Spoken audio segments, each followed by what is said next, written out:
asseoir. Merci.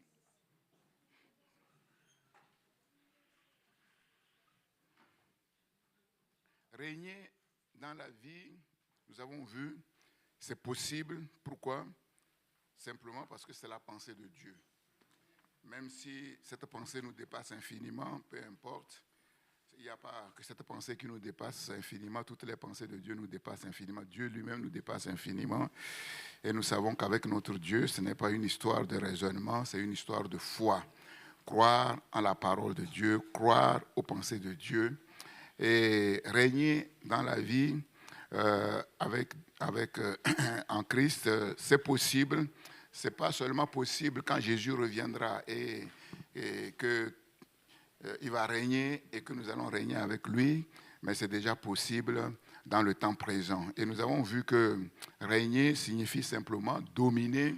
Dominer quoi? Dominer sur les situations, dominer sur les problèmes, dominer sur les circonstances de la vie, parce que nous savons que tant que nous serons sur cette terre, il n'y aura que des problèmes.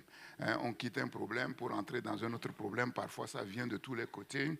Et Dieu nous donne la force de pouvoir dominer. Domine au milieu de tes ennemis. Régner, c'est aussi être une source de bénédiction. Une source de bénédiction parce que Dieu nous a appelés et nous a bénis afin de faire de nous des sources de bénédiction pour toutes les familles de la terre. Et nous prions Dieu afin qu'il fasse aussi de nous des centres de redistribution de ses richesses et de ses grâces excellentes sur la terre, parce que nous savons que le problème de la terre n'est pas pauvre, la terre est riche. Dieu a mis tout ce qu'il faut sur la terre pour que tout le monde qui habite sur cette terre puisse avoir le minimum vital, mais cependant, nous savons que l'iniquité fait que la majeure partie des richesses sont concentrées dans les mains d'une minorité et la majorité souffre.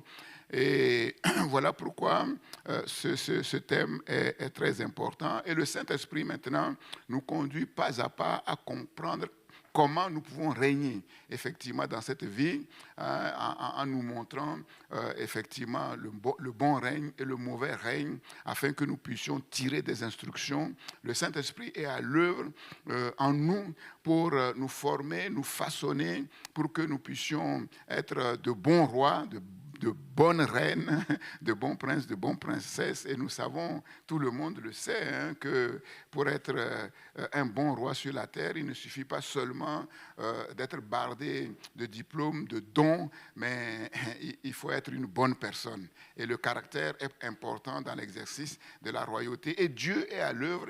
Ça fait des années que Dieu a commencé ce processus et nous croyons que ce processus est bien avancé, qu'il arrive maintenant à la maturité et nous laissons le Saint-Esprit nous façonner à la gloire de notre Seigneur. Donc, nous allons continuer dans ce sens-là. Et pour quelle raison David a réussi là où Saül a échoué? Donc, nous avons vu que Israël a demandé un roi, comme il en existe dans toutes les nations, parce que Israël n'arrivait plus à supporter comme il faut la royauté d'un Dieu invisible, d'un Dieu imprévisible. Et Israël voulait un roi, Israël voulait être organisé comme les autres nations de la terre, avoir une armée en bonne et due forme pour pouvoir se défendre contre les attaques de leurs ennemis plutôt que de rester là assis. Et puis quand l'ennemi vient, l'Éternel se lève, il dit voilà, il faut aller à gauche. Et puis un autre jour, il faut aller à droite. Et puis un autre jour, on ne sait pas trop quoi en fait.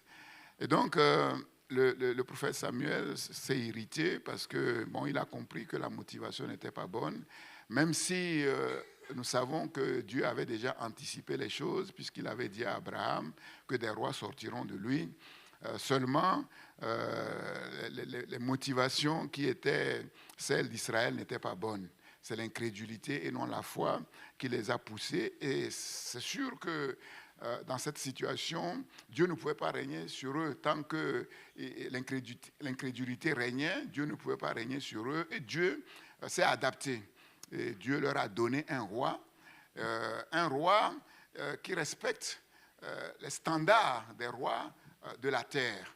Un roi qui respecte les standards des rois de la terre, et en plus de cela, avec une touche particulière, puisque nous savons que Dieu va lui conférer l'onction et Dieu va opérer un changement au plus profond de son être, un changement de cœur. Et très vite, comme nous l'avons dit le dimanche dernier, les problèmes vont commencer. Les problèmes vont commencer parce que quand Dieu appelle quelqu'un, quand Dieu envoie quelqu'un, quand Dieu demande à quelqu'un de faire quelque chose, ce n'est pas seulement le faire qui est important, mais l'être aussi doit suivre. Donc avec l'appel, avec la royauté, va commencer très rapidement l'éducation divine pour former le caractère de Saül, afin que Saül soit un roi performant. Et très vite, nous allons voir que les problèmes vont commencer. Samuel va donner le premier ordre, c'est la première épreuve, le premier test du caractère de Saül. Samuel, le prophète, va donner le premier ordre à Saül. Et nous avons vu, c'était dans 1 Samuel chapitre 10, verset 8, et nous avons vu dans 1 Samuel chapitre 13, verset 1 à 14, que effectivement Saül va désobéir à cet ordre. Et notre disposition à être bien enseigné, à être bien éduqué, est éprouvé dans les difficultés. Pourquoi Saül a désobéi? Parce qu'il était acculé. Il était acculé. Samuel lui a donné un ordre, il lui a dit d'attendre un temps. Les ennemis sont venus pour les attaquer. Ce temps est passé. Samuel ne vient pas. Le peuple commence à se disperser autour de lui. Il était en quelque sorte dans la difficulté. Il était dans les problèmes. Et dans les problèmes, il a choisi de désobéir à Dieu, et il va offrir lui-même le sacrifice, ce qui est un péché très grave. Exercer le sacerdoce, c'est un péché très grave. Et nous avons vu comment Saül lui a dit, voilà, il a agi. Samuel a dit à Saül qu'il a agi en insensé, et ce ne sera pas du tout à son avantage. Deuxième test. Deuxième épreuve, deuxième ordre donné à Saül, nous allons le lire maintenant dans 1 Samuel chapitre 15.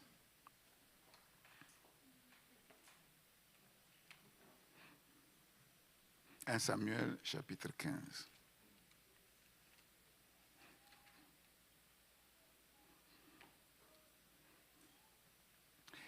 Verset 1er. 1 Samuel chapitre 15, nous allons lire les 3 premiers versets. Samuel dit à Saül, « C'est moi que l'Éternel a envoyé pour t'oindre roi sur ton peuple, sur Israël. » Donc nous voyons, Samuel ici va prendre un ton grave et solennel. Donc à cause de ce que Saül a fait, qui n'aurait pas dû faire eu égard des choses. Il lui dit, attends, c'est moi que Dieu a envoyé pour t'établir roi. Voilà, pour te dire, en quelque sorte, il était en train de lui dire, c'est moi qui suis ton mentor. Donc écoute bien maintenant ce que je vais te dire, pour que tu ne fasses plus le faux pas que tu as fait. C'est moi que l'Éternel a envoyé pour t'oindre roi sur son peuple, sur Israël. Écoute donc ce que dit l'Éternel. Ainsi parle l'Éternel des armées. Je me souviens de ce que Amalek fit à Israël lorsqu'il lui ferma le chemin à la sortie d'Égypte. Donc vous connaissez l'épisode, quand Israël est sorti d'Égypte, il devait passer sur le territoire des Amalécites qui ont refusé fermement de leur ouvrir le chemin. Donc ça n'a pas plu à Dieu. Ça n'a pas plu à Dieu. Et donc Dieu dit à Israël, effectivement, de pouvoir manifester son jugement à l'égard d'Amalek. Va maintenant, frappe Amalek et dévouer par interdit tout ce qui lui appartient. Tu ne l'épargneras point. Tu feras mourir hommes et femmes, enfants et nourrissons, bœufs et brebis, chameaux et ânes.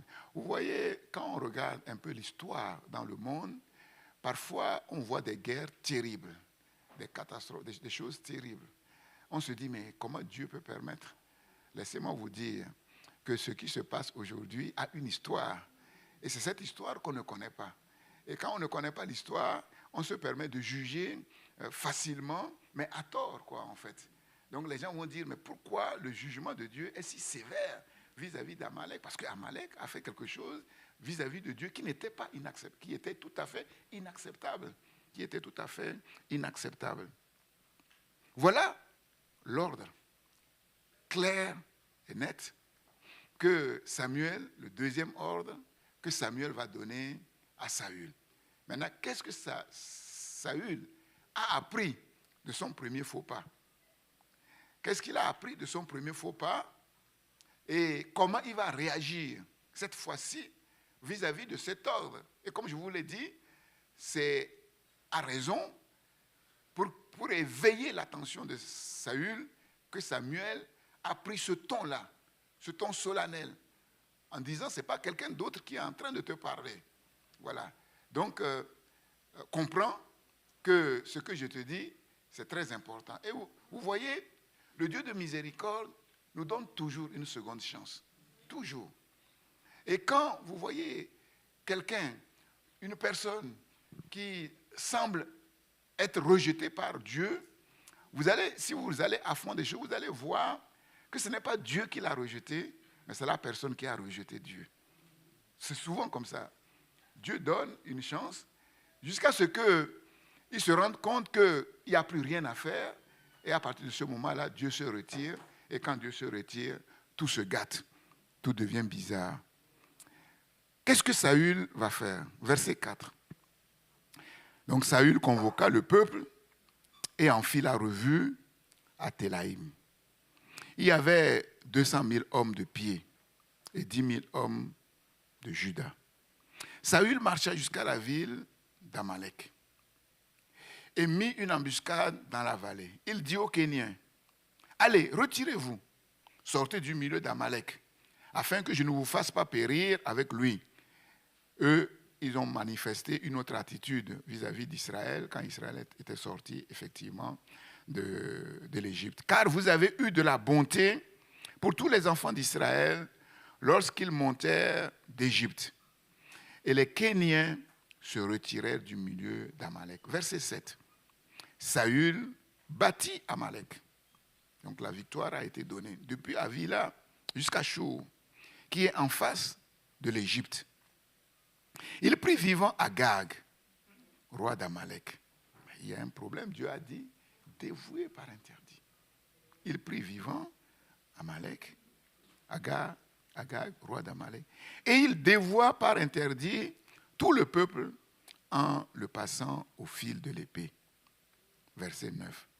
Ce main terrible, mais Saül et le peuple épargnèrent Agag et les meilleures brebis, les meilleurs bœufs, les meilleures bêtes de la seconde portée, les agneaux gras, tout ce qu'il y avait de bon.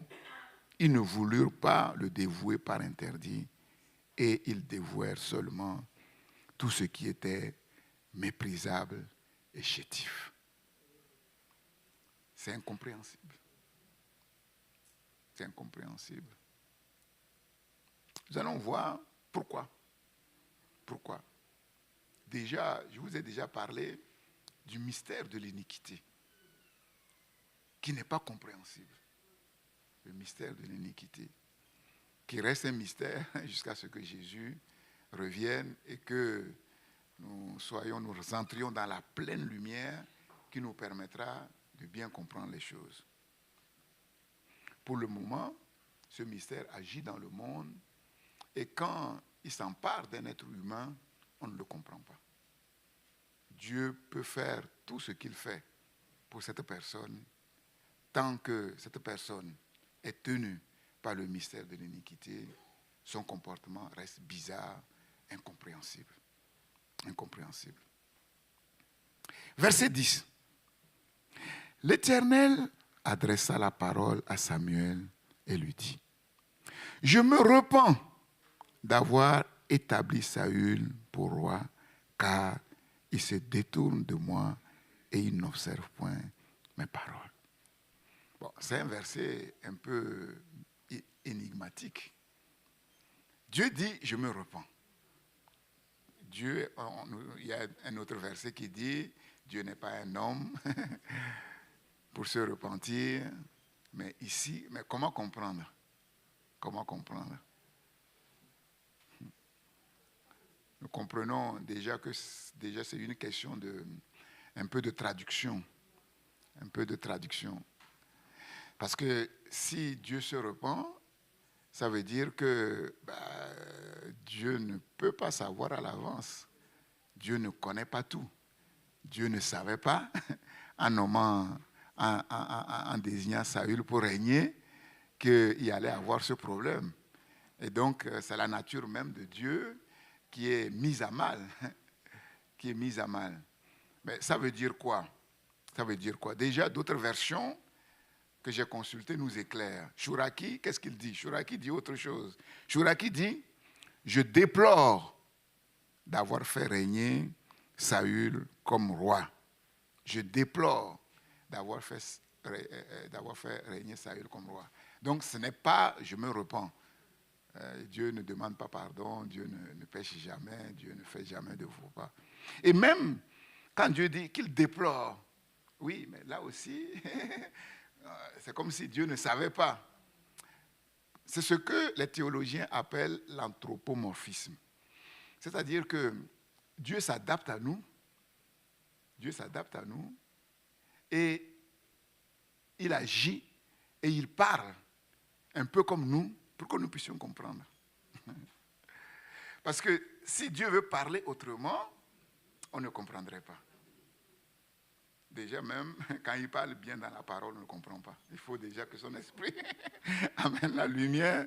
Même les versets les plus simples qu'on croit comprendre, on ne comprend pas. Car Dieu a tant aimé le monde qu'il a donné son Fils unique. Tout le monde connaît ce verset depuis l'école du dimanche des enfants, mais on ne sait pas ce que c'est vraiment. On croit le connaître, mais on ne sait pas ce que c'est vraiment. Donc, Dieu est obligé, en fait, de s'adapter. Ça veut dire quoi? Dieu joue le jeu. Parce que s'il ne jouait pas le jeu, imaginez un instant, si Dieu ne jouait pas le jeu, qu'est-ce qu'il va faire? C'est compliqué. C'est vraiment compliqué parce qu'il va mettre tout le monde de côté, puisque en vérité, ceux qui sont réellement justes aux yeux de Dieu ne sont pas nombreux sur la terre. Donc s'il veut agir vraiment chaque jour selon sa connaissance, déjà peut-être qu'il y en a qui ne seront même pas nés. Dieu, voilà, c'est comme il donne la chance à tous. Il s'adapte. Il donne la chance à tous et il s'adapte. Et pourquoi il s'adapte? Je vous l'ai déjà dit. Pourquoi Dieu s'adapte? Dieu s'adapte parce que, quel que soit ce que l'être humain va faire, quel que soit ce que ses ennemis vont faire, ça n'empêchera pas Dieu d'aller là où il veut aller. Ça n'empêchera pas Dieu d'accomplir ce qu'il veut accomplir. Seulement, voilà, entre guillemets, il met tous les êtres humains dans un même sac et il leur donne à tous la chance. Parce qu'il n'y a pas un être humain qui soit supérieur à un être humain par lui-même. Il n'y a pas. Le cœur est pareil, c'est le même sang qui circule dans nos veines. Il n'y a pas un sang vert qui circule quelque part, et puis non, c'est pareil. Tu vois? Et donc, comme la grande révélation de Dieu, que Dieu a donnée à Paul, Dieu a enfermé tous les êtres humains dans la désobéissance pour faire miséricorde à tous. Donc, Dieu joue le jeu. Il dit, ok, voilà, vous voulez un roi, je vois que vous vous trompez complètement, mais comme je sais que vous êtes décidé, on a vu, Israël a dit, niet.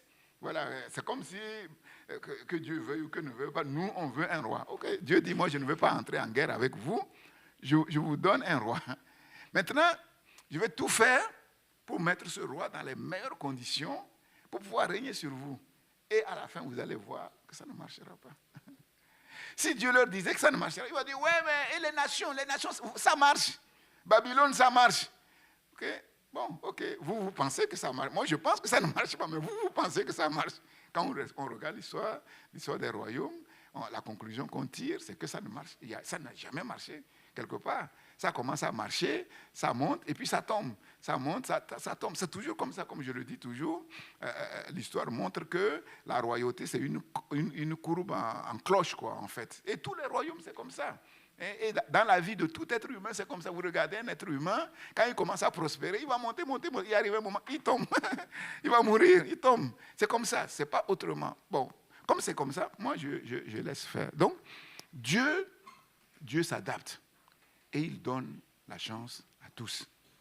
Si, à un moment M ou à un moment T, comme vous voulez, quelqu'un respecte les conditions, Dieu se refuse de regarder ce qui va se passer demain.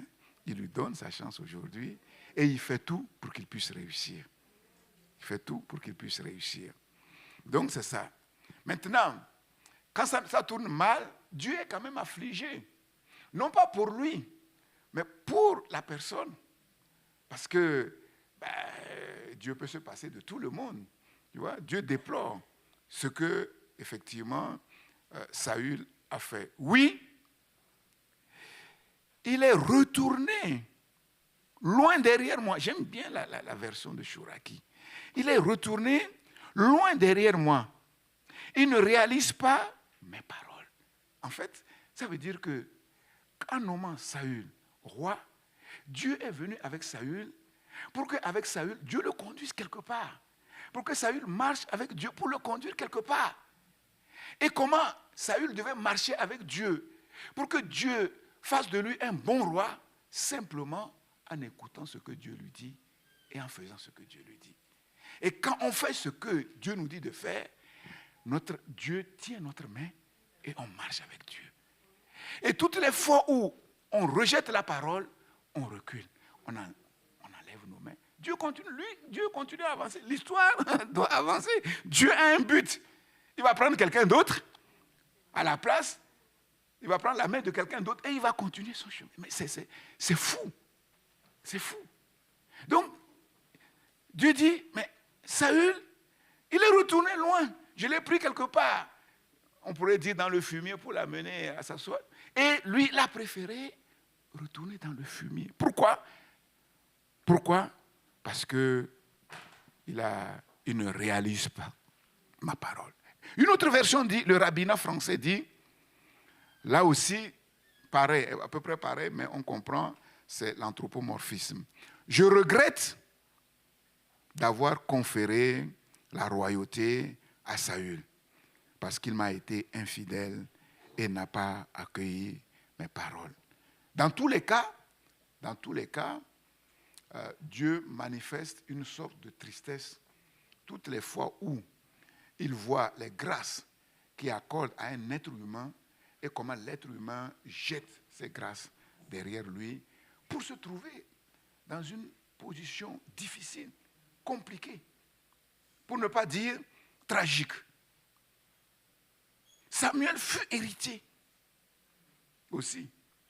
Il cria à l'Éternel toute la nuit. Donc, ce n'était pas évident.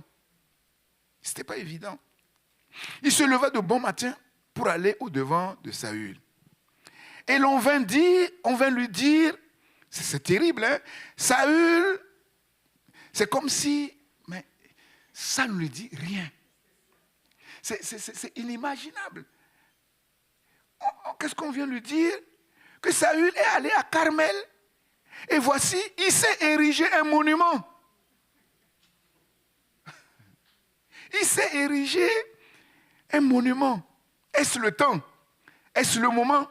Puis, il s'en est retourné et, passant plus loin, il est descendu à Gilgal. Samuel se rendit auprès de Saül et Saül lui dit, regardez comment Saül va parler. Sois béni de l'Éternel. J'ai observé la parole de l'Éternel. Est-ce que Samuel t'a demandé quelque chose? J'ai observé.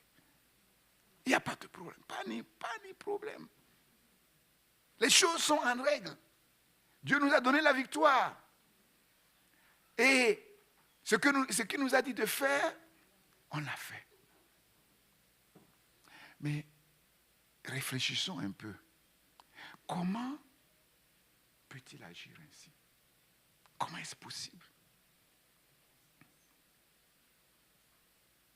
Un homme responsable, c'est quand même un grand responsable. Un roi, ce n'est pas n'importe qui. a un peu de retenue, un peu de réserve. Samuel est venu, voilà, il m'a donné des ordres. Je vais écouter d'abord ce que Samuel dit. Et si je dois parler, je dois mesurer les mots, les paroles que je dois dire. Pourquoi peut-il parler ainsi? Il n'est pas en train de parler à n'importe qui, c'est Samuel, le prophète. Le porte-parole de Dieu. Il croit qu'il peut mentir comme ça au prophète et puis ça va passer comme ça. C'est pas possible. C'est pas possible. Aucune crainte de Dieu n'est manifestée ici. J'ai observé la parole de l'Éternel. Samuel dit, j'aime bien la parole de Samuel, il parle poétiquement, mais c'est quand même très sérieux. Qu'est-ce donc que ce bêlement de brebis qui parvient à mes oreilles? Et ce mugissement de bœufs que j'entends, quelle sagesse! Quelle sagesse! Saül répondit, ah, ce n'est pas moi. Ils les ont amenés de chez les Amalécites parce que le peuple a épargné les meilleures brebis et les meilleurs bœufs afin de les sacrifier à l'Éternel, ton Dieu. Waouh! Mais là, on voit le positionnement clair de Saül. Il se désolidarise du peuple. C'est toi le roi. C'est toi qui conduis le peuple. C'est toi qui conduis le peuple. Et nous savons que s'il y a quelque chose qui ne va pas, c'est le chef qui doit répondre. Donc il se déresponsabilise complètement. C'est eux, c'est le peuple. Ils ont amené les meilleures choses pour sacrifier à ton Dieu. Bon, lui, ce n'est pas son Dieu. C'est le Dieu de Samuel. Et le reste, nous les avons dévoués par interdit. Samuel dit à Saül, arrête. Je dis, arrête. Arrête. Et je te déclarerai ce que l'Éternel m'a dit cette nuit. Et Saül dit, ok, parle. Samuel dit, lorsque tu étais petit à tes yeux, c'est ce que la plupart des hommes oublient. Lorsque tu étais petit à tes yeux, notre condition, sans Dieu, sans les dons de Dieu, sans la grâce de Dieu, nous sommes tous que des petits minables, sur qui un jour la grâce de Dieu est venue. Peut-être que la grâce de Dieu est venue au moment où nous n'étions même pas conscients. Dans le sein maternel, nous étions encore plus petits que petits, sans force, fragiles. Fragiles. Je me souviens de ce jour où, dans un petit village au nord du Togo, un petit enfant qui n'aimait pas du tout aller à l'école, il quittait la maison pour aller à l'école et il allait se cacher dans la forêt pour jouer. Il faisait l'école buissonnière et quand midi sonnait, il revenait à la maison comme s'il était allé à l'école parce qu'il n'aimait pas l'école, parce qu'il ne comprenait rien à l'école. Jusqu'au jour où il a entendu cette voix mystérieuse qui lui dit, dis à tes parents de t'acheter un livre de mathématiques, de calcul. Et chaque jour, applique-toi à faire les calculs. Ne te soucie pas de savoir si c'est juste ou pas. Toi seulement, applique-toi à faire les calculs. Il dit à ses parents, petit enfant, hein, je ne sais pas si 5 ans, 6 ans, je ne sais pas trop. On lui achète un livre de calcul. Et il commence à faire les calculs à la maison, sans dire rien à ses parents. Et puis, jusqu'au jour où, c'est comme un bouchon qui a sauté. Ce petit enfant est devenu brillant, très intelligent. Si intelligent que quand il est revenu à l'école, on l'a sauté de classe. Jusqu'au jour où il a commencé à gonfler sa poitrine. Il a commencé à insulter son grand frère qui lui peinait à l'école. Toi, tu es un ignare. Bien sûr, le grand frère le faisait bien.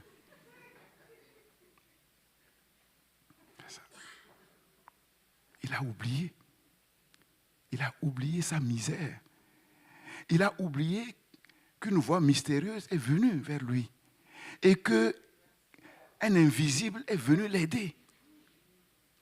Il arrive au bac en croyant qu'il était quelque chose. Il va au bac alors qu'il était le meilleur. Il échoue. Il rentre chez lui, il s'enferme 3 jours sans manger ni boire. Il dit, mais ce n'est pas possible. Comment on peut être aussi brillant et échouer? Et cette voix qu'il avait entendue lui dit, tu as oublié que tu étais petit, que tu étais misérable. Et heureusement que Dieu l'a fait échouer. Parce que la 2e année, quand il a réussi, son grand-tonton, qui était son mentor, était nommé à un grand poste ministériel qui lui a permis d'avoir une bourse pour venir faire ses études en France. Vous avez compris? Ce misérable, c'est lui que vous... Donc, nous oublions quand tout va bien. C'est incompréhensible. C'est incompréhensible. Et Dieu m'a fait passer par beaucoup de misère. Beaucoup de misère.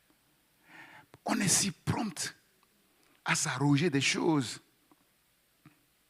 Lorsque tu étais petit à tes yeux, Saül a dit à Samuel, mais tu te trompes.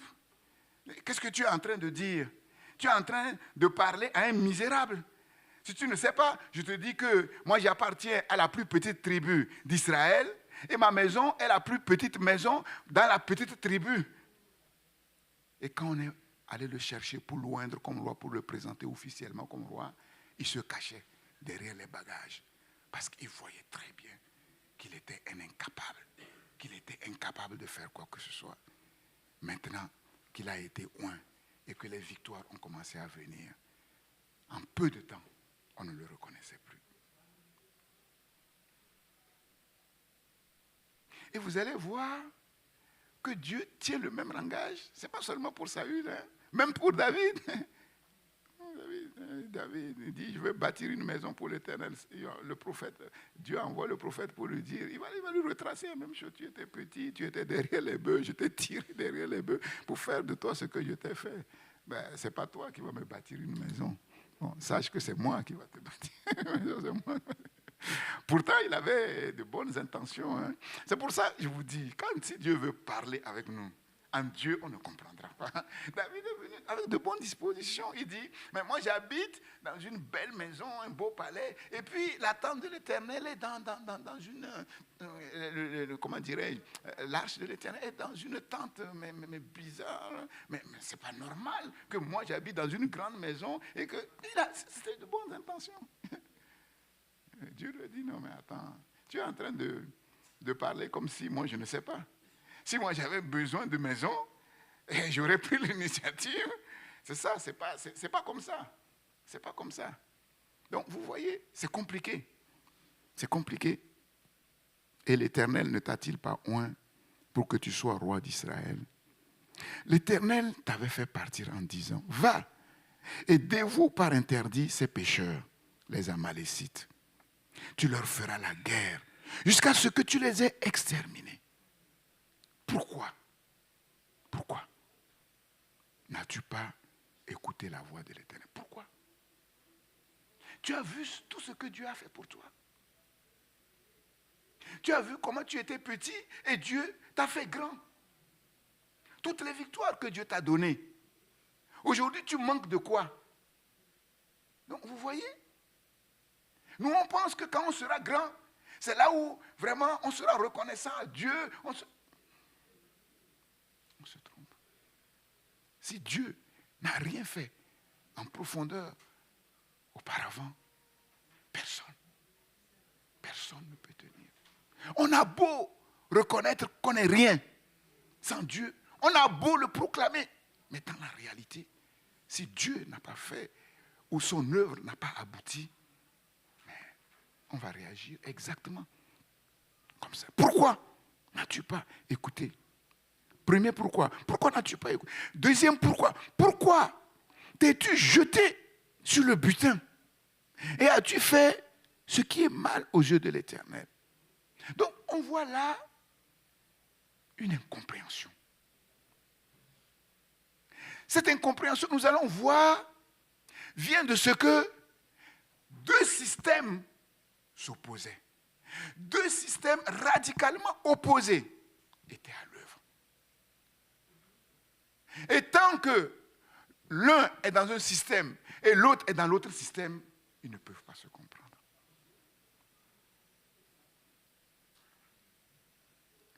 Saül répondit à Samuel, « J'ai bien écouté la voix de l'Éternel, mais il persiste. J'ai bien écouté, qu'est-ce que je ne comprends pas. » Donc, ils ne se comprennent pas. Après, je me suis dit, est-ce qu'il a mal compris ce que Samuel lui a dit? Est-ce qu'il a mal interprété ce que Samuel lui a dit? Parce que, à l'évidence, le prophète l'amène à l'évidence de sa désobéissance, mais il n'est pas encore prêt. Pour lui, il ne reconnaît pas qu'il a fait quelque chose de mal. Il ne reconnaît pas. Donc, on voit là que Samuel était dans un système et Saül était dans un autre système. Et ces deux systèmes ne peuvent pas se comprendre. Ces deux systèmes ne peuvent pas se comprendre. Et nous allons voir que tant que nos deux pieds, nos deux mains, notre tête, tout n'est pas encore pleinement dans le système de Dieu. Il y a des situations où nous serons comme Saül. On ne comprend pas. On ne comprend pas. Il y a comme un langage de sourd vis-à-vis de Dieu.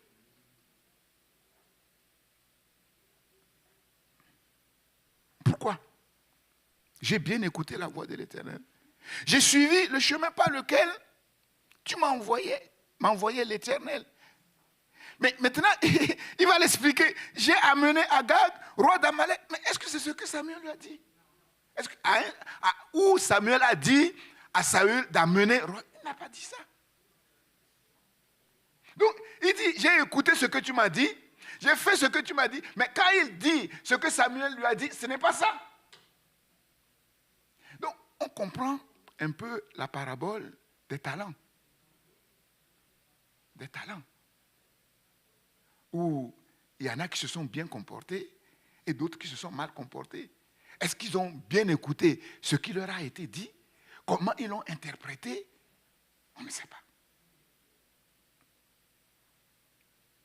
J'ai amené Amalek, roi d'Agag, et j'ai dévoué Agag, roi d'Amalek, et j'ai dévoué par interdit les Amalécites. Mais le peuple a pris sur le butin des brebis et des bœufs.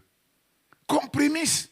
Donc, un langage spirituel, religieux, comme prémisse de ce qui devait être dévoué, afin de les sacrifier à l'Éternel, ton Dieu, à Gilgal.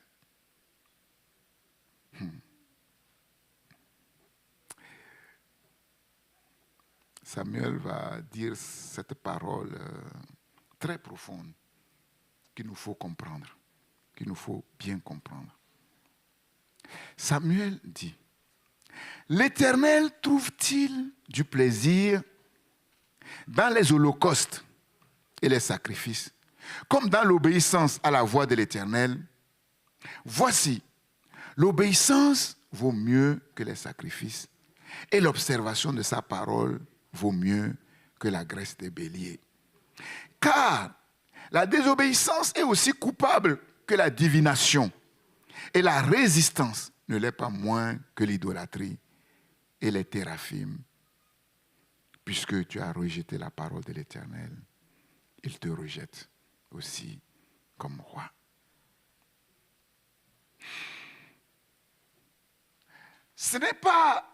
Dieu n'est pas en train de dire ici que les sacrifices ne sont pas bons. Dieu n'est pas en train de dire ici que les holocaustes, ce n'est pas bon. Qui a ordonné les sacrifices et les holocaustes? C'est Dieu. C'est Dieu qui a ordonné les sacrifices et les holocaustes. Maintenant, mettre ce Dieu de côté, qui a ordonné les sacrifices et les holocaustes et agir indépendamment de Dieu, ça ne peut pas coller. Ça ne peut pas marcher. Ça ne peut pas marcher.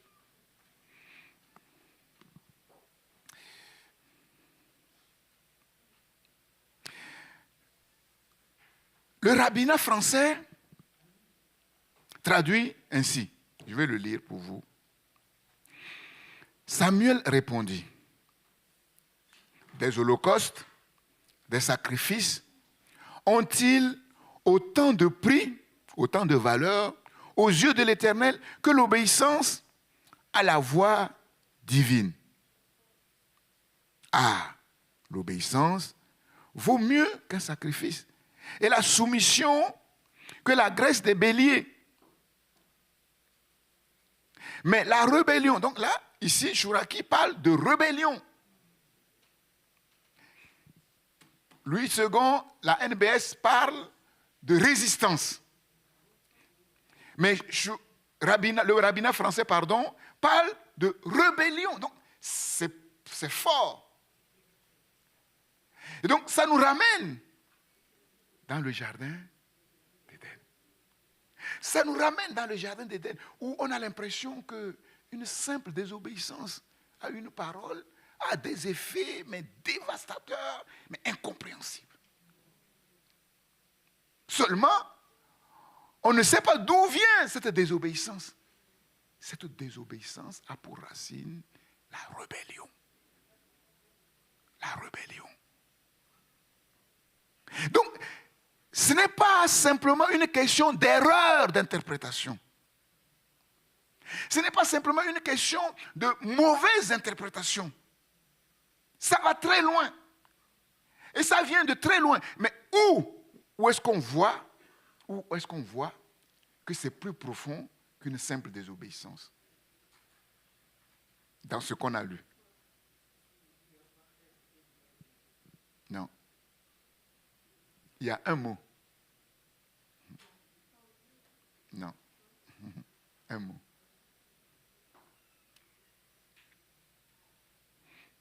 Il y a un mot.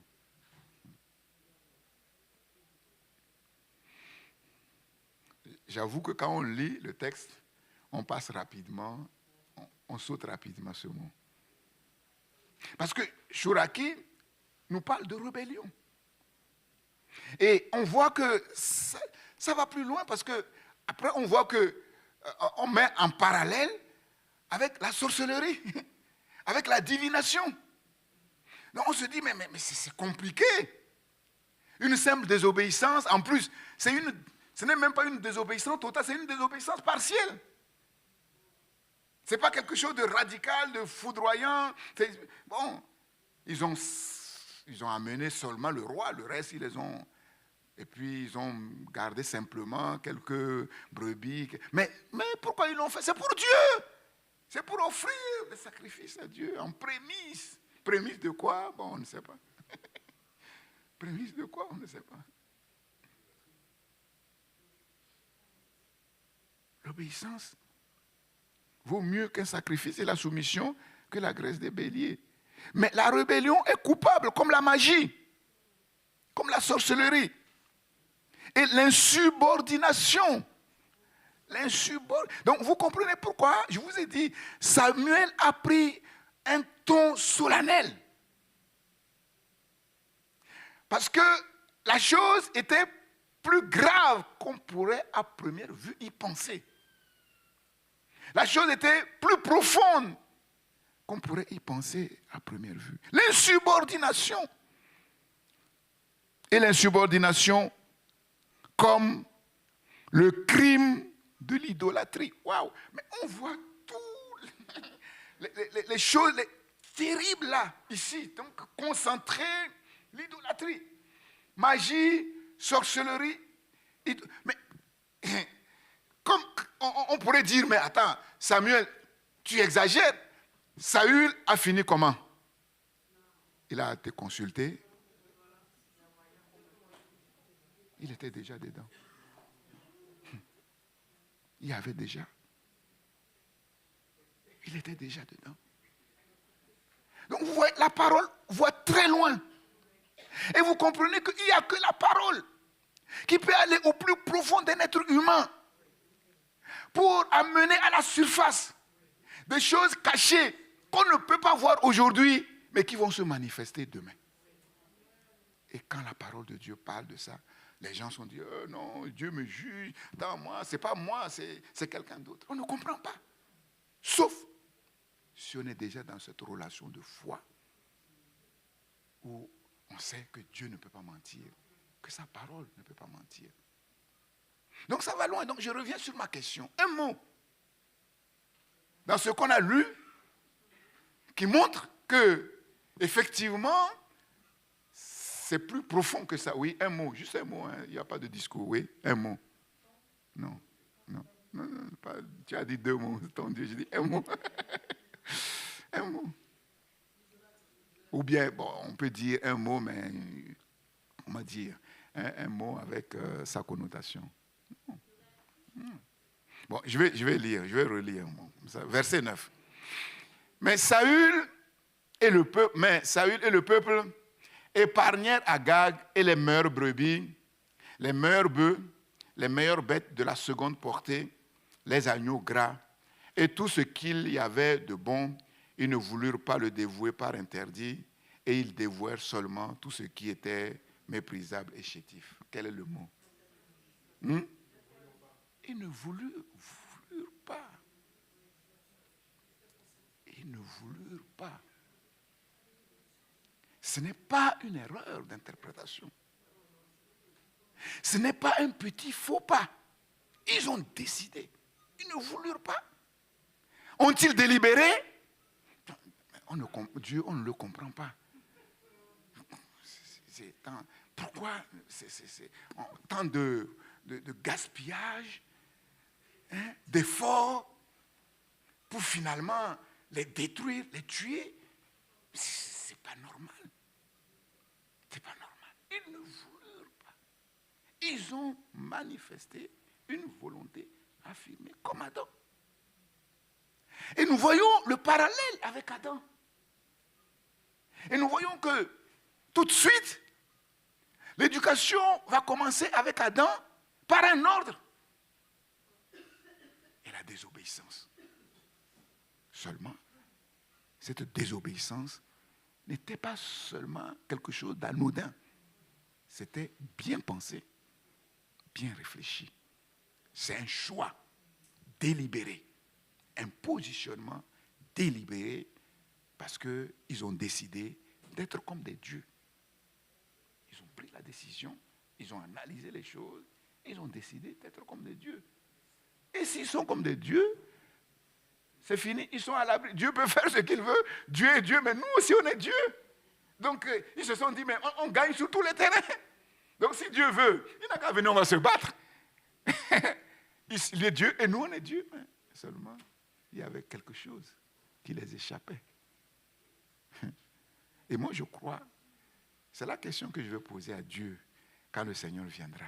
Qu'est-ce qui a échappé à Lucifer pour faire ce qu'il a fait? Vous voyez, sur la terre, quelqu'un peut se lever pour faire coup d'État. Parce qu'il fait un coup d'État à un homme, à un être humain qui a une tête comme lui, deux yeux comme lui, deux bras comme lui, deux pieds comme lui. Et parfois même cet être humain, il n'est pas forcément le champion de la nation. Ce n'est pas parce que quelqu'un est élu président qu'il est le meilleur d'une nation. Ça, on peut le comprendre. Mais faire coup d'État à quelqu'un qui t'a créé, qui a créé l'univers, que tu vois là, qui te dépasse infiniment. Mais tu dis, mais est-ce qu'on peut parler de folie? Non. Non. Est-ce qu'on peut parler de se suicider? Non, parce que c'était un ange qui était parfait, qui avait une sagesse mais inimaginable, une intelligence mais inimaginable. Ce n'était pas n'importe qui.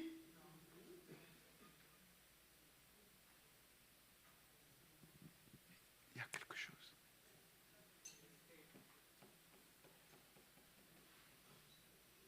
Il ne voulut pas. Chouraki dit, vous savez que Chouraki, c'est la version pure et dure. Hein? Donc Chouraki, il ne dit même pas Samuel, il dit Shemuel. Shemuel dit. Normalement, c'est comme ça. YHWH. Les autres disent l'Éternel, mais lui, non, il lui va droit au but. YHWH. Désire-t-il des montées, il traduit holocauste par montée, des sacrifices ou que la voix de YHWH soit entendue. Donc là, on a quelque chose de nouveau. Chouraki ne parle pas d'obéissance. Et on va comprendre pourquoi. On va comprendre pourquoi. Chouraki dit, l'Éternel, YHWH, désire-t-il des montées de sacrifices ou que sa voix soit entendue. Voici, entendre, il ne dit pas obéissance. Entendre vaut mieux que sacrifice. Être attentif que graisse de bélier. Oui, c'est une faute de divination, la rébellion, une faute de pénate. Pénate, c'est les divinités païennes. L'obstination. L'obstination. Et on voit cette obstination. Dieu a donné une seconde chance. Mais Saül va s'obstiner. L'obstination. Mais pourquoi Chouraki ne parle pas d'obéissance? Et ça, c'est très important. Vous voyez, on se trompe sur beaucoup de choses. Et si on ne comprend pas, on a beau être sincère, on va se battre avec quelque chose qui va nous terrasser. Chouraki, lui, ne parle pas d'obéissance. Pourquoi?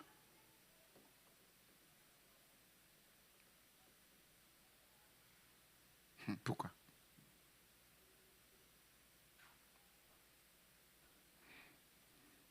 Et c'est cette fois-ci, en méditant cette parole, que j'ai eu cette révélation, ce flash. J'ai dit, ah,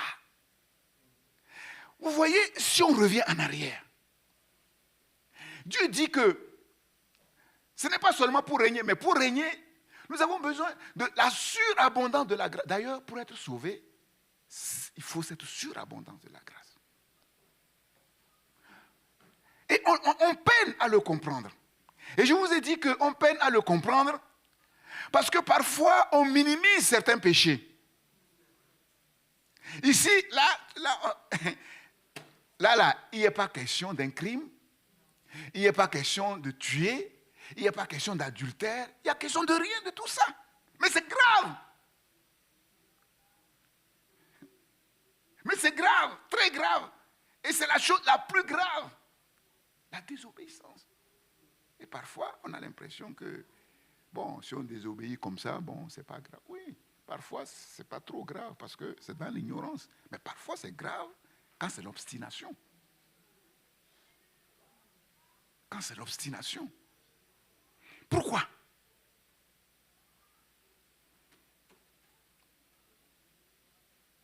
Donc, Chouraki, ici, il ne parle pas d'obéissance. Il parle entendre la voix de Dieu. Il parle d'être attentif. Ça vous rappelle quoi dans les évangiles? Quel enseignement de Jésus dans les évangiles?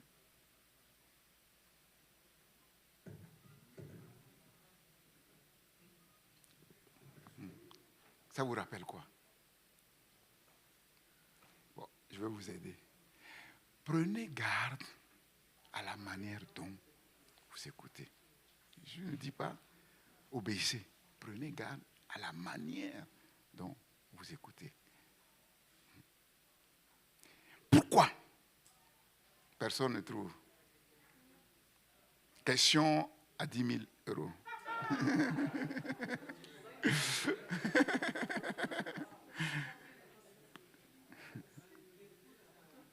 Je sais qu'il y a des gens capables dans l'église qui vont me venir au secours si quelqu'un trouve. Parce que la manière dont Steve rit, là, on sent qu'il commence à être assis, là. Mais il faut être assis sur les euros, hein, pas sur le CFA. Bon, le CFA aussi, c'est bon, mais bon, dollar, c'est mieux, euro, dollar.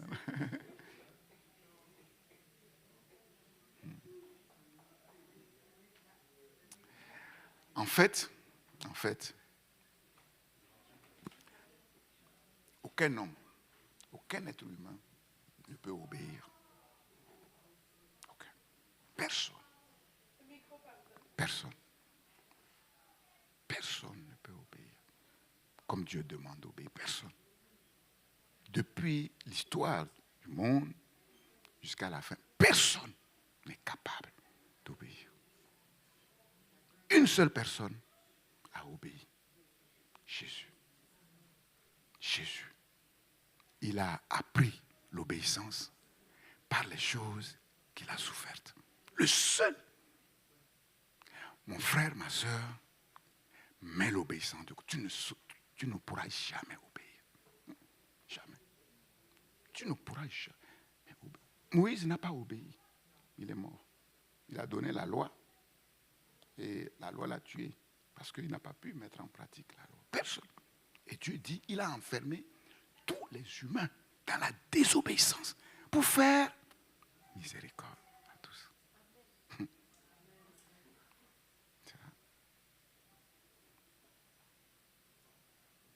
Ça veut dire quoi?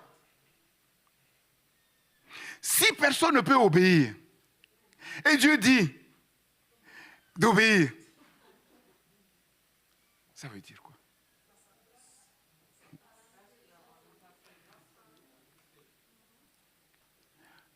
Non. Nous comprenons. Toute l'éducation de Dieu vise une seule chose, nous amener à obéir. Puisque c'est la désobéissance qui est le problème sur la terre, qui a amené les problèmes sur la terre.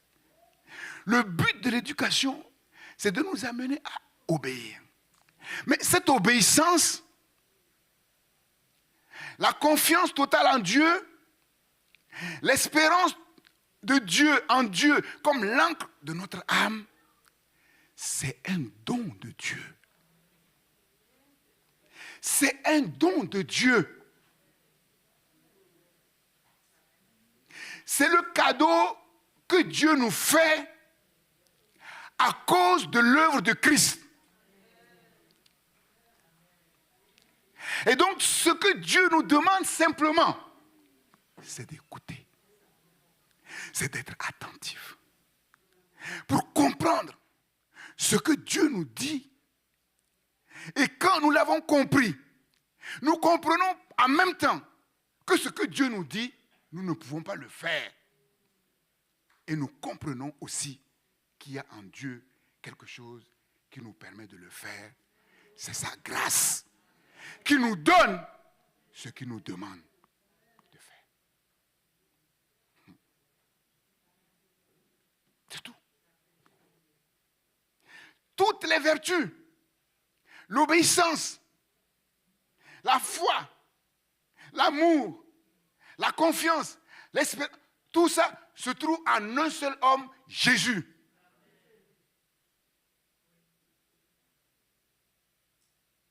Ce sont les fruits de son œuvre. Et Dieu nous demande simplement d'être attentifs, de bien écouter la parole, de telle manière que nous puissions la comprendre. Et si nous la comprenons bien, la parole de Dieu nous indique par quels moyens nous pouvons entrer dans les choses que Dieu nous dit d'entrer. Et la parole de Dieu nous donne la capacité, c'est-à-dire la grâce. Donc vous comprenez pourquoi Dieu dit que pour régner dans la vie, il faut une surabondance de la grâce. Il faut que la capacité de Dieu vienne couvrir toutes nos incapacités. La force de Dieu vienne couvrir toutes nos faiblesses. Et comme il y en a beaucoup, bon, je ne sais pas chez vous comment, mais je sais que chez moi, il y en a beaucoup. Faiblesse, il y en a beaucoup. Faiblesse physique, il y en a. Faiblesse morale, il y en a. Faiblesse spirituelle, encore pire. Qui peut dire qu'il est rempli du Saint-Esprit de 0 heure à 0 heure, que pendant 24 heures, il marche par l'Esprit. C'est impossible. Nous sommes obligés de composer avec Adam. Tant que nous sommes dans cette chair, nous sommes obligés de composer avec Adam, qui est faible, qui reste faible. Qui reste faible.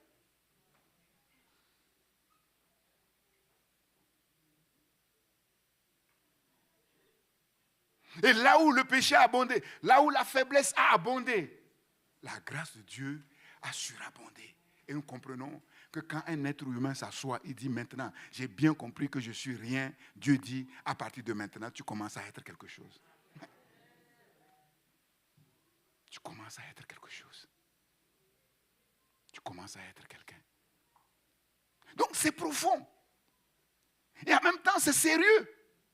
Et en même temps, c'est encourageant. Et comme je l'ai dit, quand on comprend bien la parole de Dieu, mais Dieu ne demande pas beaucoup de choses. Les beaucoup de choses, là, c'est Dieu qui s'en charge. Il a déjà même tout accompli. Entendre la voix. Et vous ne pouvez pas vous imaginer. Les gens les plus privilégiés sur la terre, c'est les gens qui ont l'opportunité, la chance, la grâce d'entendre vraiment la voix de l'Éternel. Il n'y a pas sur la terre des gens plus privilégiés que ça. Mais ce privilège que nous avons, nous le méprisons. Nous courons après tant de choses qui sont loin de valoir un mot qui sort de la bouche de l'Éternel pour ta vie et qui est capable de bouleverser, de changer en un clin d'œil tous les aspects de ta vie. Dis seulement un mot. On l'ignore. On l'ignore. Si nous comprenions très bien ce que Dieu veut nous dire depuis notre conversion, je vous assure, aujourd'hui, on sera très loin. On sera très loin. Et Dieu nous a dit beaucoup de choses. Et je vous l'ai dit, les anciens, dans l'ancien temps, n'avaient pas ce privilège. Ils n'avaient pas la parole. Ils n'avaient pas la parole.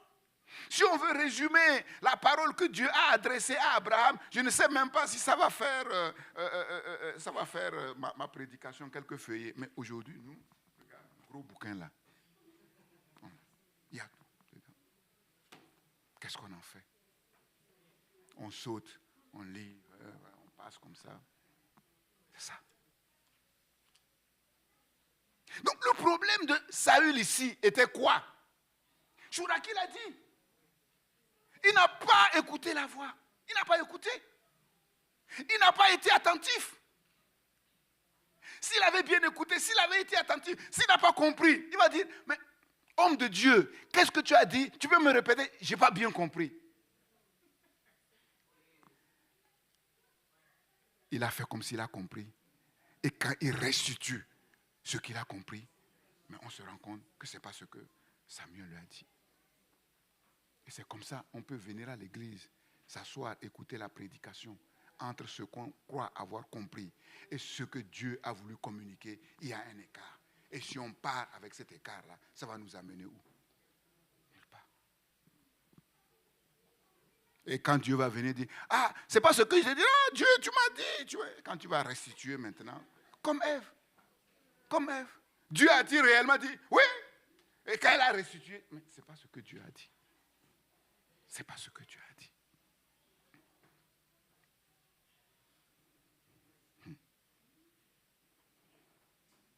Donc, les choses sont à la fois très subtiles et très profondes. Il n'y a que Dieu qui peut voir ces choses. Il n'y a que Dieu qui peut régler ces choses. Donc, vous voyez,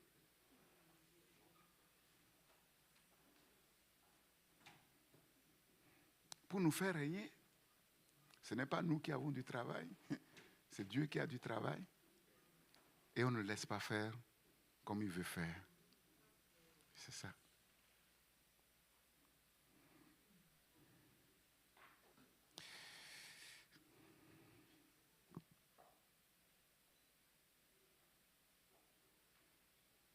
Alors Saül dit à Samuel,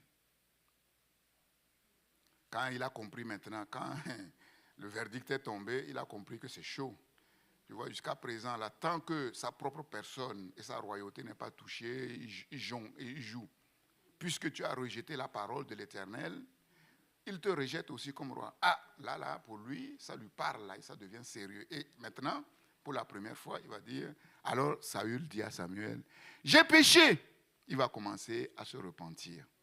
Mais du bout des lèvres. Du bout des lèvres. J'ai péché, j'ai transgressé l'ordre de l'Éternel, je n'ai pas obéi à tes paroles. Regarde, arrête-toi là. Je craignais le peuple, toujours, ce n'est pas moi. C'est mon mari. C'est ma femme. Ce sont mes enfants. C'est mes parents. Oh, c'est l'église. Le pasteur, il ne m'aime pas. Donc, il y a tout. L'auto-justification. Mais c'est le même système. C'est le même système. Je craignais le peuple. Bon, tu crains le peuple plus que Dieu. Est-ce que c'est le peuple qui t'a donné la victoire? Est-ce que c'est le peuple qui t'a oint? Est-ce que c'est le peuple qui a transformé ton cœur? Et j'ai écouté sa voix. Maintenant, je te prie, pardonne mon péché, reviens avec moi et j'adorerai l'Éternel. Bon, une fois, il n'a pas dit l'Éternel, ton Dieu. Samuel dit à Saül, je ne retournerai point avec toi, car tu as rejeté la parole de l'Éternel, et l'Éternel te rejette afin que tu ne sois plus roi sur Israël. Et comme Samuel se tournait pour s'en aller, Saül le saisit par le pan de son manteau qui se déchira. Samuel lui dit, tu vois, toi-même, c'est toi qui as déchiré, c'est toi qui as tout déchiré. L'Éternel déchire aujourd'hui de dessus de toi la royauté d'Israël et il la donne à un autre qui est meilleur que toi. Meilleur de quel point de vue? Du point de vue humain, on va voir que d'autres difficultés vont commencer. Meilleur, comment comprendre ça? On le verra. Celui qui est la force d'Israël ne ment point et ne se repent point, car il n'est pas un homme pour se repentir. Là aussi, c'est un verset difficile à comprendre. Il s'agit de qui? Il s'agit de Saül ou il s'agit de Dieu lui-même? Bon, le rabbinat français dit, du reste, le protecteur d'Israël n'est pas un trompeur, n'est pas un menteur, ni versatile. Ni versatile, non, on comprend mieux. Voilà, ce n'est pas un mortel pour qu'il se rétracte. Bon, un mortel. Vous savez, Dieu dit, voici j'ai dit, vous êtes des dieux. Quand Dieu prend au sérieux ceux qui l'élèvent au plus haut niveau, voilà, et vous mourrez comme des incirconcis, comme des gens de rien.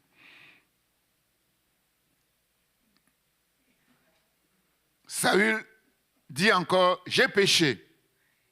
Maintenant, je te prie, honore-moi.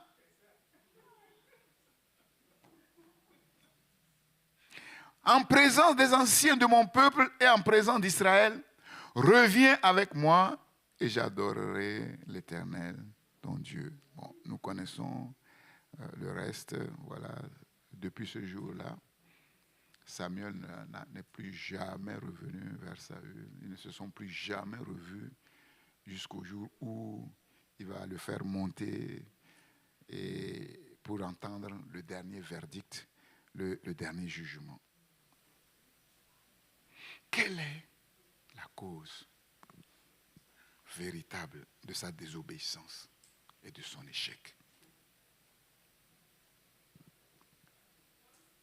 Chouraki l'a dit, la résistance, l'obstination.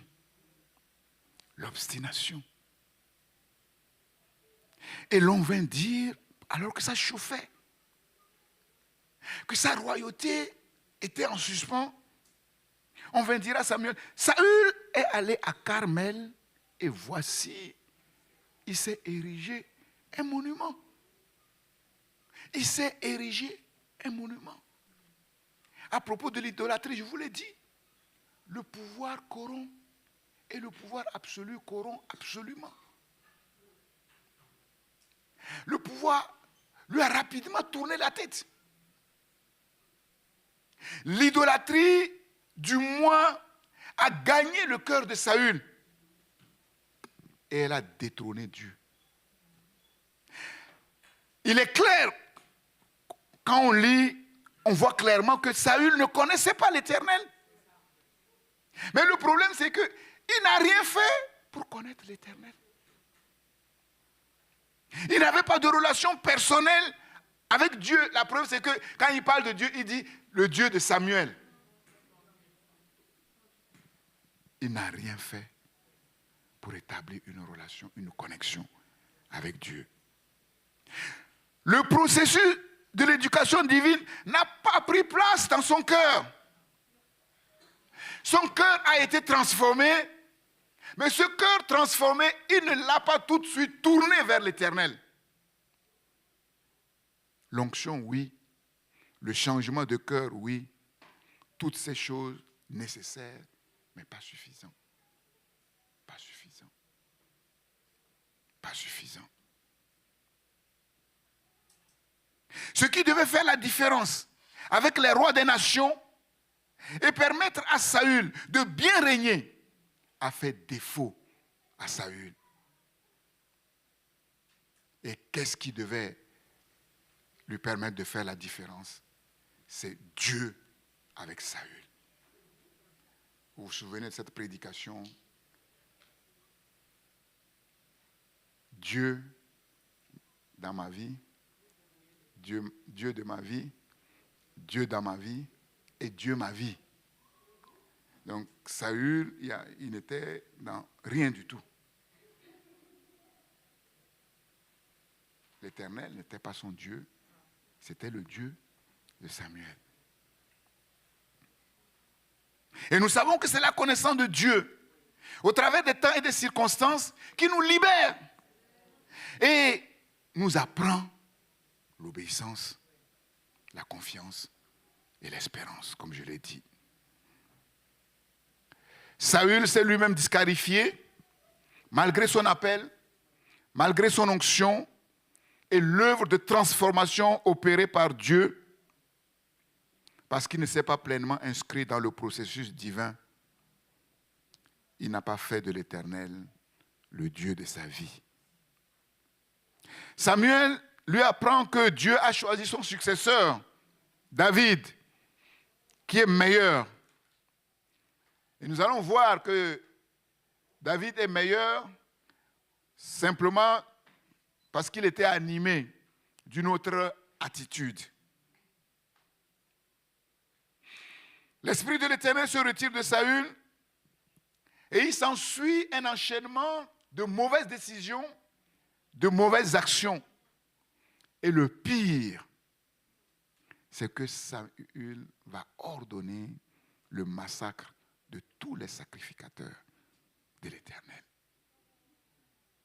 C'est terrible. Pourquoi? Parce que le sacrificateur Achimélec, alors que Saül poursuivait Saül pour le tuer, et David pour le tuer, et que David s'est enfui vers le sacrificateur Achimélec, qui a consulté Dieu pour lui, alors qu'il y avait un traître qui était là, douin. Parce que le sacrificateur Achimélec a consulté Dieu pour David et lui a remis l'épée de Goliath. Il a ordonné de massacrer tous les sacrificateurs de l'Éternel. C'est Dieu lui-même qui a désigné Saül pour être le premier roi d'Israël. Personne d'autre. Mais ça n'a pas été facile. C'est encore Dieu qui va désigner le successeur. Le successeur de Saül. Et nous le connaissons, c'est David. Avec un témoignage magnifique. L'Éternel s'est choisi un homme selon son cœur. Ah, on va dire, c'est fini là. Dieu a enfin trouvé l'homme selon son cœur. Et l'Éternel l'a destiné à être chef de son peuple. Malgré cette belle déclaration, rien ne sera facile pour David. Saül cherche à tuer David par tous les moyens. Mais David a l'impression, David a le sentiment que Dieu ne fait rien pour empêcher Saül de le tuer.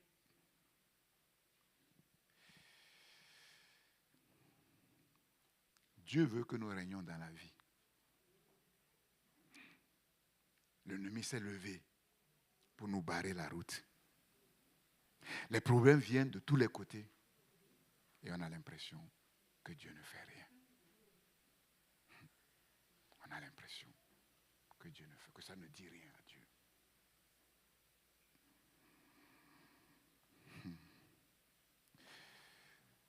Mais pourquoi Dieu ne fait rien pour arrêter Saül? Pourquoi? Parce que Saül devait être un maillon essentiel dans le processus de l'éducation du caractère de David.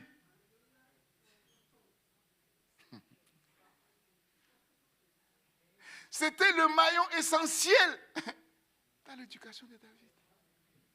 Mais pourquoi vous voulez que Dieu fasse quelque chose? Pourquoi tu veux que Dieu te sorte promptement de ton problème alors que c'est dans ça que tu vas trouver ton salut et ta victoire? Pourquoi? Pourquoi? Donc vous comprenez, les pensées de Dieu ne sont pas nos pensées et les voies de Dieu ne sont pas nos voies. C'est clair. C'est clair. David devait apprendre l'obéissance, la confiance totale en Dieu, quels que soient les temps et les circonstances. Les temps et les circonstances sont au contrôle de Dieu. Donc nous comprenons que finalement, le véritable ennemi que David devait vaincre, ce n'est pas Saül, c'est lui-même. Et c'est ce qu'on va voir. C'est lui-même. C'est lui-même. C'est lui-même. Les situations, les ennemis, les temps et les circonstances défavorables n'ont aucune prise sur Dieu, sur son plan, sur ses projets, sur ses desseins. Dieu fait concourir toutes choses au bien de ceux qui aiment Dieu. Tous nos ennemis, toutes les situations difficiles, tous les problèmes ne sont dans les mains de Dieu que des moyens nécessaires. Il y a un réel décalage entre Dieu et nous. Et le temps qui sépare la promesse de Dieu et l'accomplissement de la promesse de Dieu, c'est le temps de l'ajustement. C'est tout. Le temps de l'ajustement. Pour ajuster nos raisonnements sur les raisonnements de Dieu, nos pensées sur les pensées de Dieu, nos voies sur les voies de Dieu. Parce que Dieu ne peut pas faire quelque chose si nous ne sommes pas pleinement dans son cadre, dans son système. Dans son cadre, dans son système. C'est le temps d'ajustement. C'est le temps d'ajustement. Par la croissance, notre croissance dans la connaissance de Dieu, qui nous permet d'entrer en profondeur dans la relation avec Dieu, qui nous permet de discerner la pensée de Dieu, de comprendre les voies de Dieu et de laisser Dieu agir. Et de laisser Dieu agir comme il veut, comme il a prévu. Mais dès le départ, David ne l'a pas compris. Troublé dans sa foi, dans sa confiance en Dieu, et désespérant de pouvoir échapper à Saül, David se laisse prendre dans le piège terrible de l'instinct de survie. La peur de finir par mourir par l'épée de Saül. Le moi prend le dessus, mais il sera détrôné à la différence de Saül. David va prendre sa vie en charge, en main. Et nous allons voir, cela va l'amener à prendre de mauvaises décisions, à faire de mauvais choix. Et c'est ce que nous allons voir le dimanche prochain, Dieu le voulant.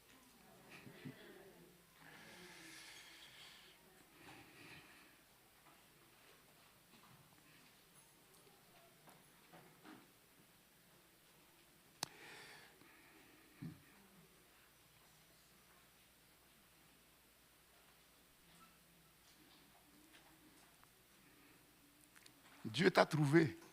Enfin, l'homme, la femme, selon le cœur de Dieu. Mais ce n'est pas facile. Mais ce n'est pas parce que ce n'est pas facile que c'est impossible. Ce qui est impossible aux hommes est possible à Dieu. Alléluia.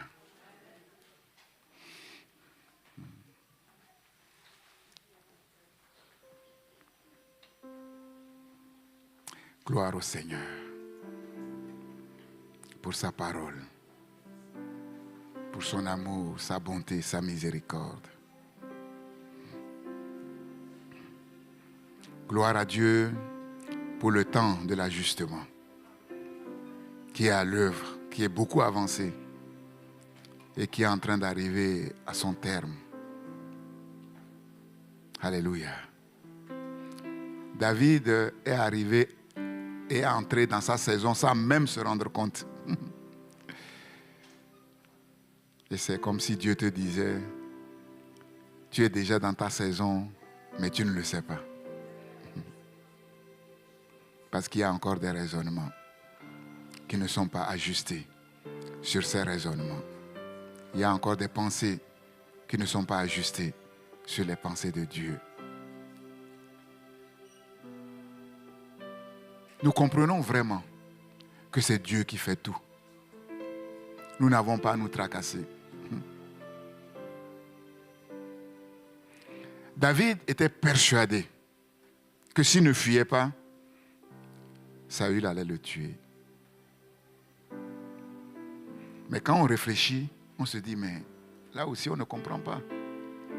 Lui qui a terrassé le géant Goliath, lui qui a terrassé l'ours, lui qui a terrassé le lion, comment se fait-il? De la même manière qu'on n'a pas compris pourquoi ce grand prophète Élie, après avoir défié toute la puissance des ténèbres, égorgé plus de 450 faux prophètes, fuit devant une femme. Il arrive des moments où c'est comme si Dieu retirait un peu sa grâce pour que ce qui est caché, qu'il doit enlever face sur face. C'est compliqué et c'est complexe. Être touché en profondeur pour toucher notre génération. Nous reviendrons là-dessus avant de conclure sur l'idolâtrie. Frères et sœurs,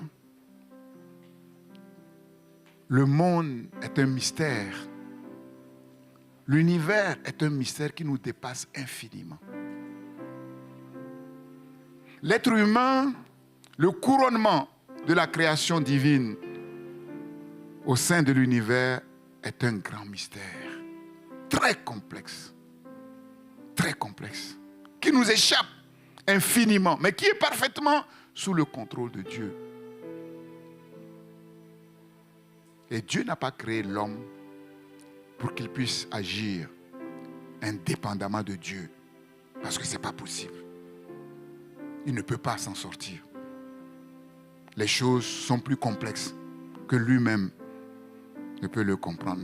C'est tout simplement parce qu'on se refuse à réfléchir sur les choses. Sinon, tout de suite, nous-mêmes, on va voir qu'on n'est absolument rien, qu'on ne connaît rien. Rien de l'histoire qu'on maîtrise, rien du présent qu'on maîtrise, encore moins l'avenir. Le comprenant et comprenant notre petitesse, ça doit nous amener à nous abandonner totalement à celui qui a parfaitement le contrôle et la maîtrise de tout, à qui rien n'échappe.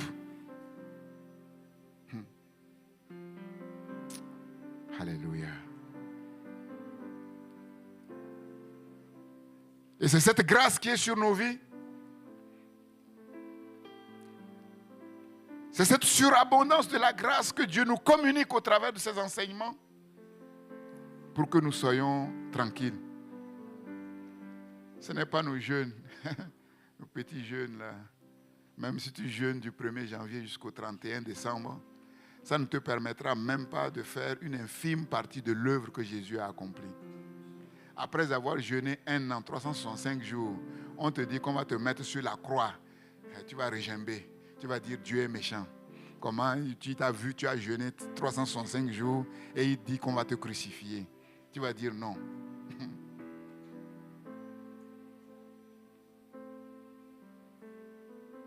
La parole de Dieu nous invite simplement à bien écouter ce que Dieu veut nous dire, à être attentif et à avoir la bonne attitude devant la parole de Dieu. Et tout le reste, c'est Dieu qui fait. C'est Dieu qui fait.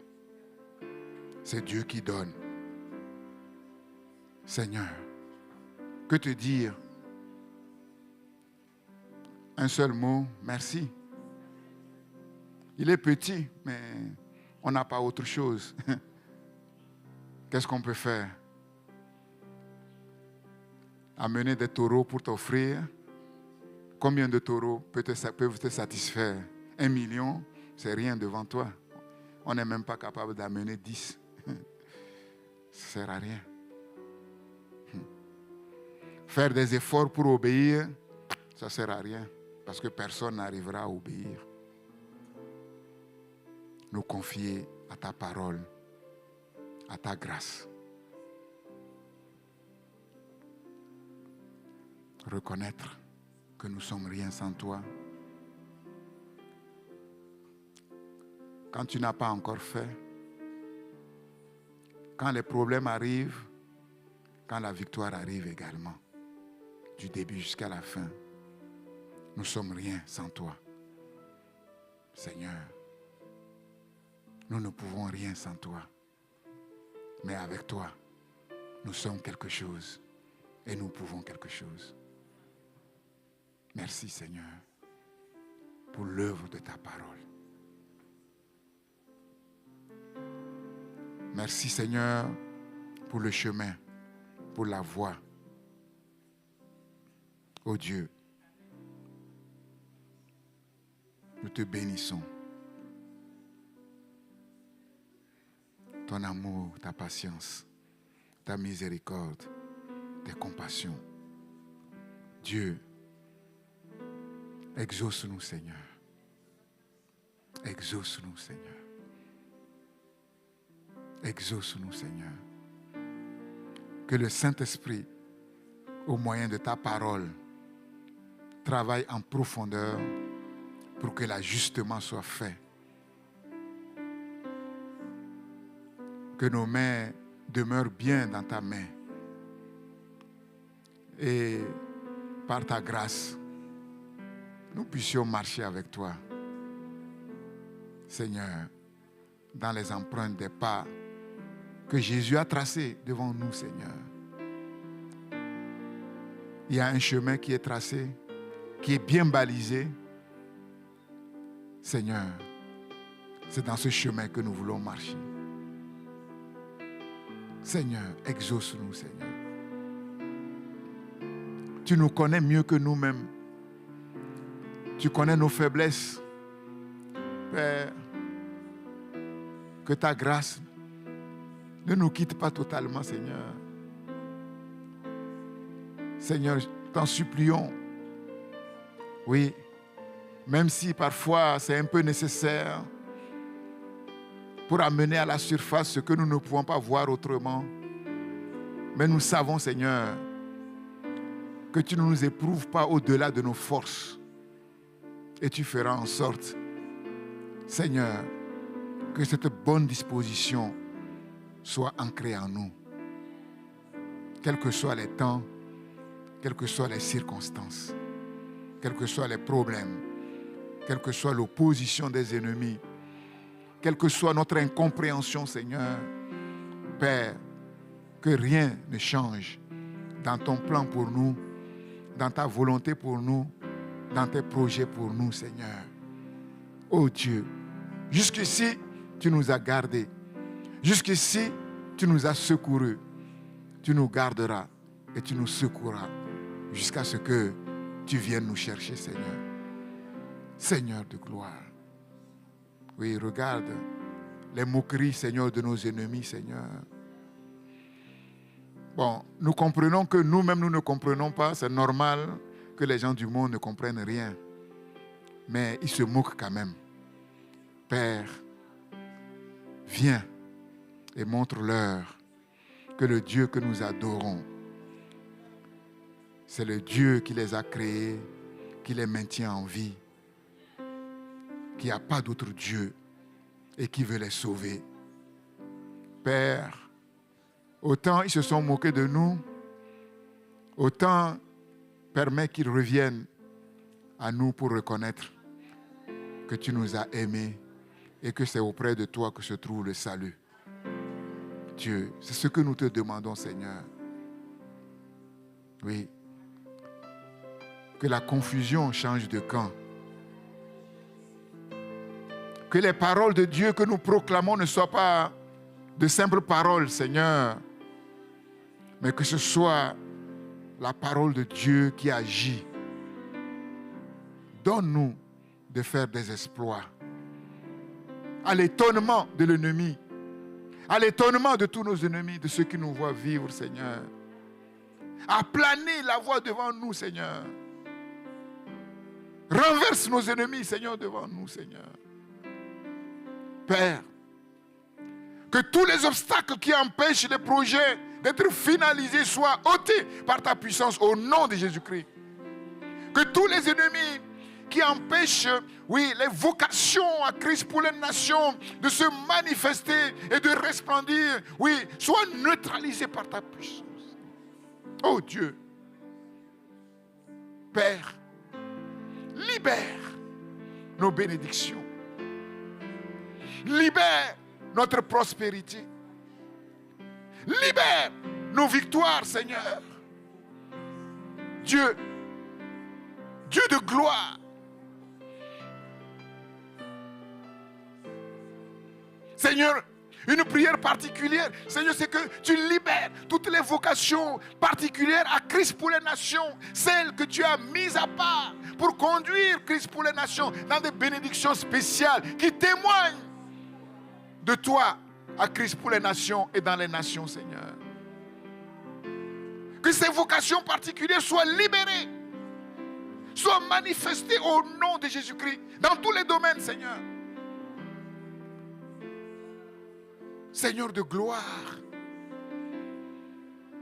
Seigneur de gloire. Glorifie ton nom.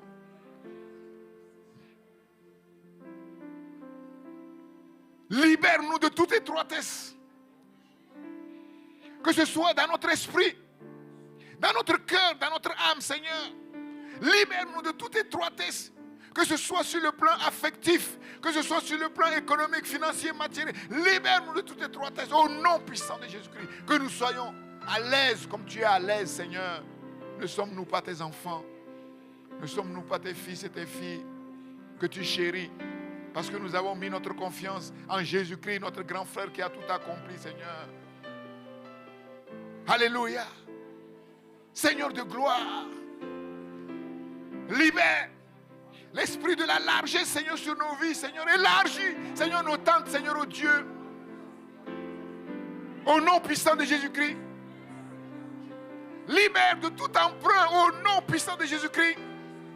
Nous voulons dépendre que de toi, Seigneur.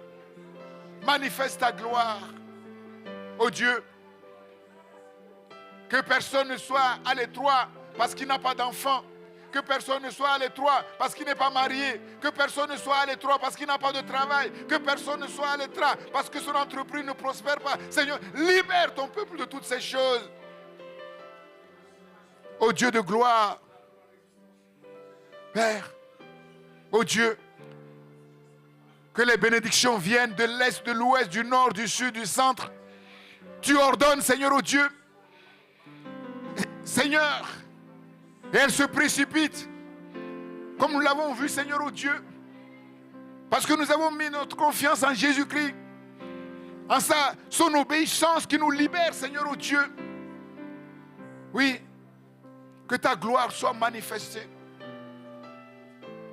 Seigneur de gloire, nous croyons que nous sommes dans cette saison qui nous conduit à régner, Seigneur. Ô Dieu, de même que le règne de David est venu subitement, de manière inattendue. David ne s'attendait pas du tout à comment tu allais amener le règne. Il était étonné. De cette même manière que nous soyons étonnés et que les choses viennent brusquement, de manière inattendue. Ces choses que tu as préparées à l'avance et que tu as bien canalisées, que tu as bien sécurisées, Seigneur, ô Dieu. Ô Dieu de gloire, merci. Merci pour la victoire. Merci pour la victoire. Merci pour la victoire. Merci pour l'exaucement. La manifestation de ta gloire. Que ta parole soit en nous, avec nous et nous accompagne tout au long de cette semaine. Et que l'Esprit qui agit au moyen de sa parole, au travers de sa parole, aplanisse la voie devant nous en cette semaine. Que les mauvaises nouvelles soient jetées dans la mer. Que les bonnes nouvelles viennent, Seigneur. Et que nous soyons étonnés, comme s'il y avait quelque chose d'étonnant de ta part. Dieu de gloire. Oui, nos cœurs sont en fête parce que nous comprenons le sens de ta parole et nous comprenons que dans ces temps difficiles, tu es à l'œuvre, Seigneur, de manière toute particulière pour manifester ta gloire de manière toute particulière. Et nous disons à notre Dieu et Père, soit la louange, la gloire et l'honneur au nom de Jésus-Christ, notre Seigneur et Sauveur. Alléluia. Alléluia. Alléluia. Béni soit le Seigneur.